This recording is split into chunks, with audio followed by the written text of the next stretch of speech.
Before anything else, what is the website people should go to? So they can visit adflegal.org/Dennis. That's adflegal.org/Dennis. And so they can learn more about Sherry's case with the Downtown Hope Center in Anchorage, or what they can do to help stand against the Equality Act so that what happened to Sherry does not happen to other women's shelters across the country. Well, you're taking it on for many reasons, and another one is sports. This is the giveaway to the meanness at the heart of the so-called compassion movement on behalf of the transgendered.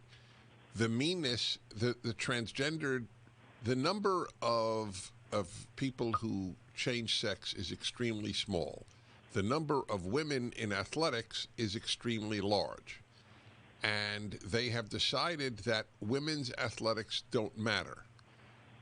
Have you taken on a case with regard to women's athletics already?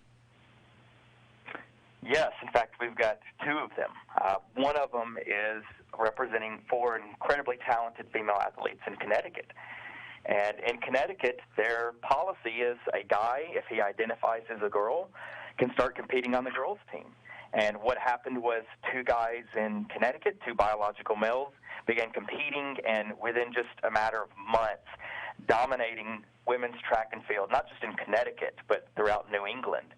And as a result, there was about 15 championships that these two males captured, 16 records that had been held by women that these two males took and broke, and about 80 instances where a girl lost a spot on the podium or lost the chance to advance to the next round of competition because two guys in Connecticut were allowed to compete on the female team. And that just shows, like you said, it only takes one or two males to completely upend and destroy fairness in women's sports as we know it. Well, there's no reason for women's sports if biological men can compete with them. I have read so much on the other side. They never grappled with, is it fair to the women?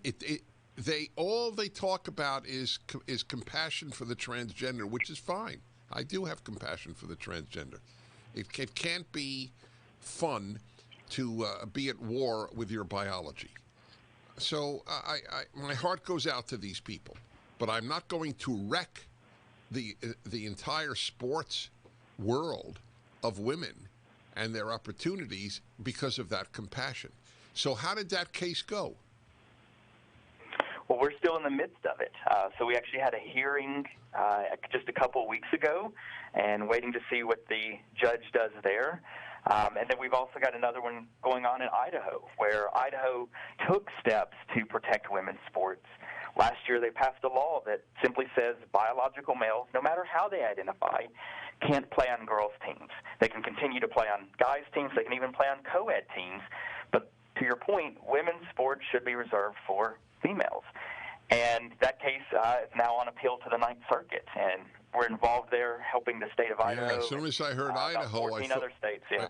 As soon as I heard Idaho, I thought Ninth Circuit. So what chance do you have there? Well, interestingly, the Ninth Circuit has one of the strongest opinions upholding the principle that it is perfectly okay to preserve women's sports for females. The Ninth Circuit recognized that there are physiological differences, different bone density and muscle strength and all of those things, and even said if we allow guys into girls' sports, that's going to be the end of girls' sports as we know it. So all we're asking the Ninth Circuit to do is follow their precedent that they've already held on the permissibility of preserving women's sports for females. And in the time left, tell us, what is the state of the proposed Democratic Party law on equality? So the Equality Act, it's passed the House, which was not unexpected. It has passed the House before, and the battle's really going to be in the Senate. We know right now that there's still the filibuster, and hopefully that will hold, because as long as it does, I think there's a lot of people and a growing number of people recognizing the harms of the Equality Act to women's sports, to shelters. But I think it's going to be very important for us to continue to speak out, to contact senators and let them know to vote against the Equality Act. And to all right, give us your fast on the filibuster. Your website one more time. adflegal.org/Dennis, adflegal.org/Dennis. Thank you both. It's very important work that you're doing.